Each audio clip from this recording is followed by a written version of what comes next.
Dzina la Tate ndi la Mwana ndi la Mzimu Woyera. Amen. Ndikulandireniso abale ndi alongo pano pa tiyankhuleni Ambuye. Lero ndi Lachiwiri la Mulungu Woyera, ndipo ndi pa 4 April chaka cha 2023.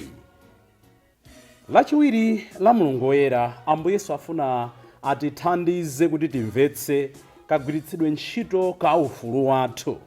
Dzulo titaona nkhani ya Yudasi kuti tchimo lake lalikulu kunali kusalemekeza zinthu zoyera. Limene ndi tchimo langa, limene ndi tchimo lanu, limene ndi tchimo lathu. Lero kudzera mwa Yudasi momwemo tifuna tiyankhe funso limene ambiri timafunsa. Kodi Yudasi adalakwa kupereka Ambuye kapena anali kungokwaniritsa malemba? Ndipo mwachidule tikuti Yudasi analephera kugwiritsa ntchito ufulu wake moyenerera, monga mmene inu ndi ine timachitira. Lero tikusinkhasinkha m'maoyamba za poemu yachiwiri, ndakatulo yachiwiri ya mtumiki wozunzika wachauta, amene Mulungu akumteteza, akumchirikiza, akulolera kuti amve zowawa chifukwa cha zazikulu zabwino zimene zikubwera kumbuyo kwake. Mawu oyamba akuchokera m'buku la mneneri Yesaya, mutu wa 49 ndime ya 1 kulekeza 6. Amene akutiwerengera mawu oyamba ndi Martha Perry kuchokera ku St. Bernadette Parish mu Diocese ya Mzuzu. Ndipo salimo yathu ya tsiku lalero ndi salimo namba 71. Pakamwa panga padzayankhula za chilungamo chanu. Inu ife amene tikunena kuti timakondwera mwa Mulungu, timamvera Mulungu, timatsatira Mulungu, pakamwa pathu pamayankhula za chilungamo cha Mulungu, pamachita za chilungamo cha Mulungu. Mthenga wabwino ndi monga adalembera Yohane Woyera, mutu wa 13 ndime ya 21 mpaka 33, kudzawerenganso 36 mpaka 38. Amene akutiwerengera mthenga wabwino komanso kutigawira mawu ndi Reverend Father Francis Damaseke kuchokera ku Episcopal Conference of Malawi, ECM. Tiyeni abale ndi alongo tisinkhesinkhe limodzi. Mawu a m'buku loyera. Mawu a m'buku la mneneri Yesaya. Yesaya 49 verse la 1 mpaka na 6. Mverani inu anthu akumayiko, amphepete mwa nyanja. Tcherani khutu inu anthu akutali. Chauta adandiyitana ndisanabadwe, adanditchula zina ndidakali m'mimba mwa amayi anga. Adasandutsa pakamwa panga kuti pakhale ngati lupanga lakuthwa. Adandichinjiriza ndi dzanja lake. Adandisula ngati muvi wakuthwa nandibisa mbondo mwake. Adandiuza kuti, iwe Israeli, ndiwe mtumiki wanga. Anthu azanditamanda chifukwa cha iwe. Koma ndidati, ndagwira ntchito yopanda phindu, ndangowononga mphamvu zanga pachabe. Komabe zondiyenererazi zili m'manja mwa Chauta. Mphotho yanga ili m'manja mwa Mulungu wanga. Chauta ndi amene andiwumba m'mimba mwa amayi anga kuti ndikhale mtumiki wake, kuti ndibweze fuko la Yakobo kwa iye, ndipo kuti ndisonkhanitse Aisraeli pafupi ndi iye. Choncho ndimalemekeza m'maso mwa Chauta. Ndimapeza mphamvu mwa Mulungu wanga. Chautayo akunena kuti, n'chinthu chochepa kwambiri kuti ukhale mtumiki wanga. kuti udzutse mafuko a Yakobe ndi kuwabwenza kwawo Israeli amene adapulumuka. Ndidzakusandutsa kuwala kowunika mitundu ina ya anthu, kuti chipulumutso changa chikafike mpaka kumathero a dziko lapansi. Mawu a Ambuye. Tithokoze Mulungu. Ambuye akhale nanu. Mawu mu Uthenga Wabwino monga adalembera Yohane Woyera. Ulemu kwa inu Ambuye. Yohane mutu wa 13 ndime ya 21 kulekeza 33 kudzawerenganso 36 kulekeza 38. Pamene anali kudya limodzi ndi ophunzira ake, Yesu adavutika mu mtima nanenetsa kuti, zoonadi ndikuwuzani kuti mmodzi mwa inu adzandipereka kwa adani anga.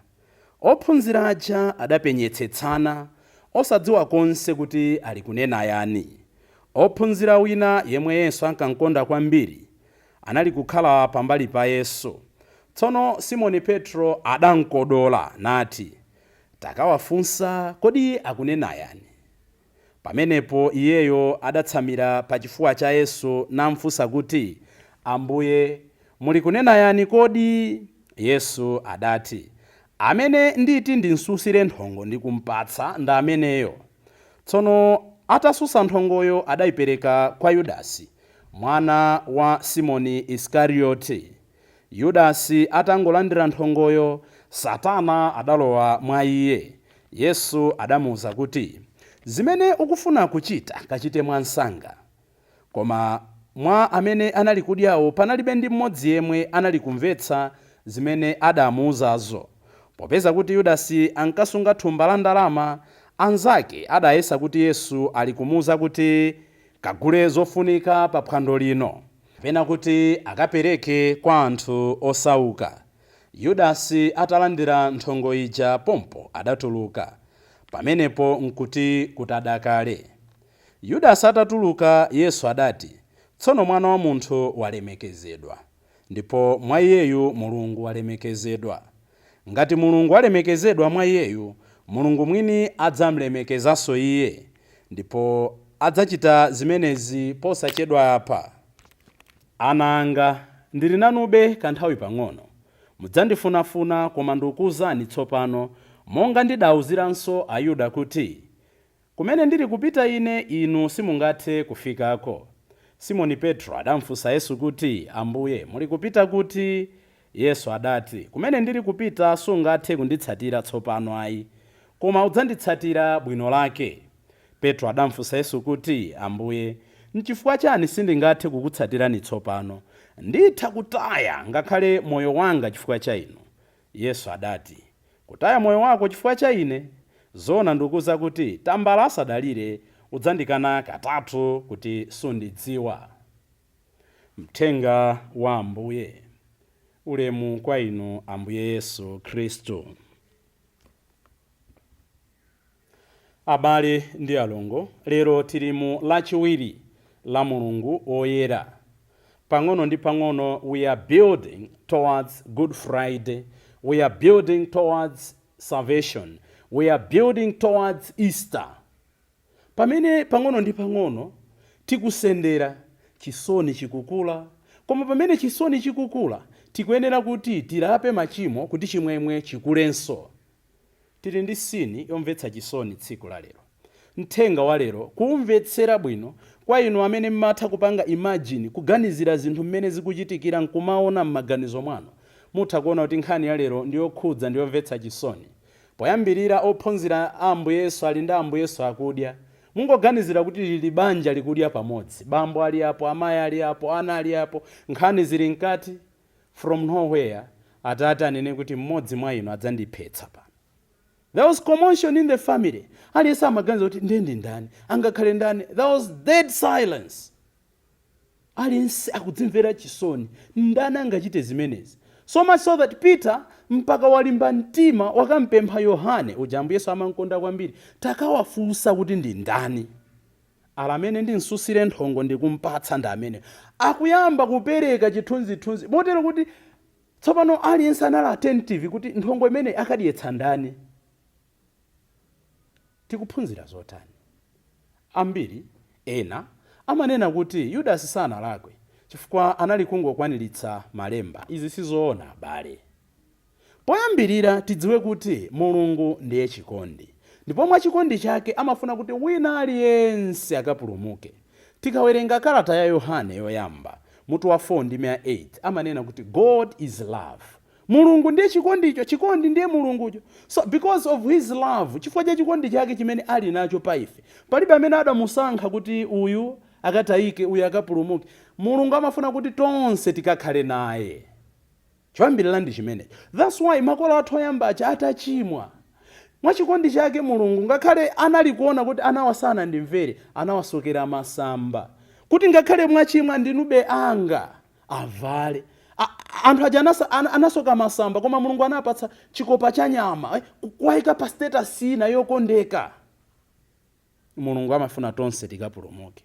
Choncho kunena kuti Yudasi anali kungokwaniritsa malemba nkulakwa, kapena kunena kuti nanga Yudasi akanati asatero chipulumutso chikanatheka bwanji? Mulungu ali ndi njira zake. Mulungu chimene anabwerera pasi pano nkuti atipulumutse, akanatha kupanga njira ina yoti ife anthu atipulumutse. Kunena kuti Yudasi anakwaniritsa malemba ndiye kuti ndikumpanga limiti Mulungu kuti amachita zinthu chifukwa cha zimene ife anthu tikuchita. Ameneyo si Mulungu wathu, Mulungu sadzapanga choncho. So chimene tikuona mwa Yudasi ndi chani? Chilichonse chimene anapanga anali kuchiganizira. Ndilandira ndalama, ndichita zakuti, ndipanga implement the timing, ndikampereka nthawi yakuti. Tipitiliza kuona nkhani ya Yudasi mawa. Koma chimene tikukamba nkhani ya Yudasi nchonena kuti Ambuye Yesu atadziwa kunena kuti Mulungu amadziwiratu, sizikutanthauza kuti amachita kutigwira nkutikakamiza. God has never conscripted us to do something. Chifukwa choti anatilenga mwa ufulu, amafuna kuti mwa ufuluwo tisankhe kuntumikira iye. Koma mkatikati mwa ufulumo amatipatsa chikumbumtima chimene chimatikumbutsa, amatitumizira Mzimu Woyera amene amatikumbutsa zinthu zoyenera kuchita. N'chifukwa chake atanena kuti mmodzi mwa inu adzandipereka, anali kumkumbutsa Yudasi. Mmodzi mwa inu ndikuti aliyense anayamba kale kudzisinkhasinkha, ndipo omperekayo adzasusa nthongo. Ndikuti Yudasi zonse amachita amene azidziwa kuti kani ndine, anali ndi kuthekera kupanga change his mind, flexibility. Ambiri zinthu zimativuta, kuyera mtima kumativuta chifukwa sitimafuna kusintha chiganizo.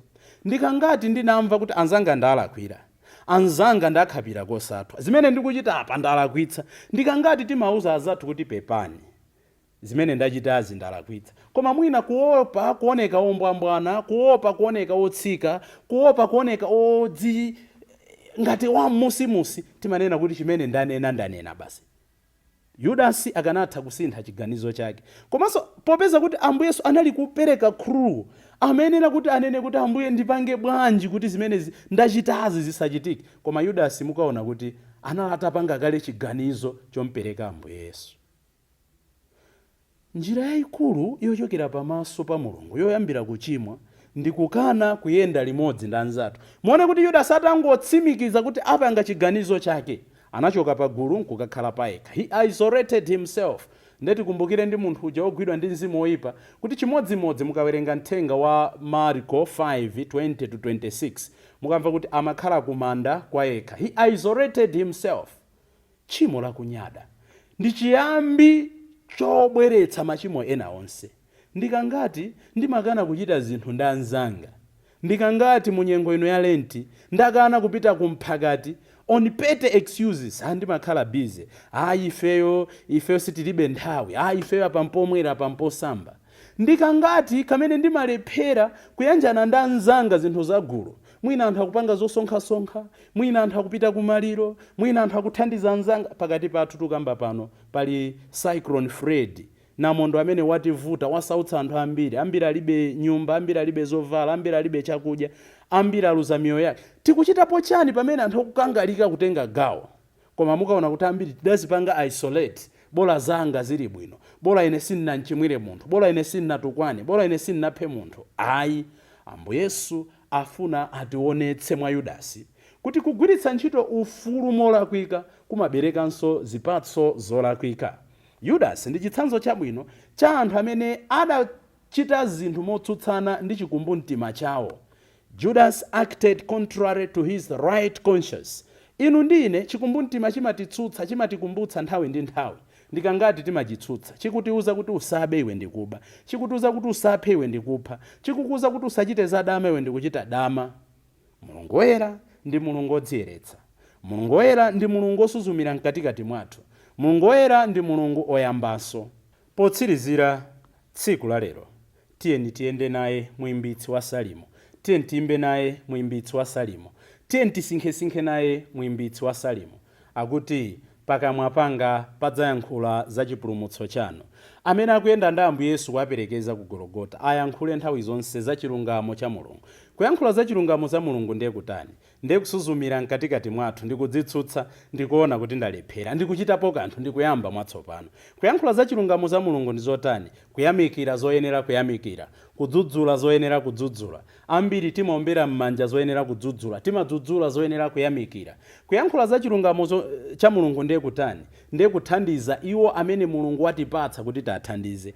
Kuyankhula za chilungamo za Mulungu ndiye kutani? Ndiye kuauza adindo zoyenera kuchita. Kuyankhula za chilungamo cha Mulungu ndiye kutani? Ndiye kunthokoza Mulungu pa zabwino zonse zimene wakhala kundichitira m'moyo mwanga kufikira tsiku la lero. Muyankhula motani za chilungamo cha Mulungu? Ambuye tithandizeni tsiku la lero lachiwiri la Mulungu woyera kuti tigwiritse ntchito chikumbumtima chathu moyenerera, popanga zisankho zoyenerera, polemekeza ukulu wanu, makamaka posintha ziganizo zimene tazipanga koma zili zolakwika. Ambuye tithandizeni tsiku la lero kuchita kufuna kwanu kokha. Dzina la Atate ndi la Mwana ndi la Mzimu Woyera. Amen.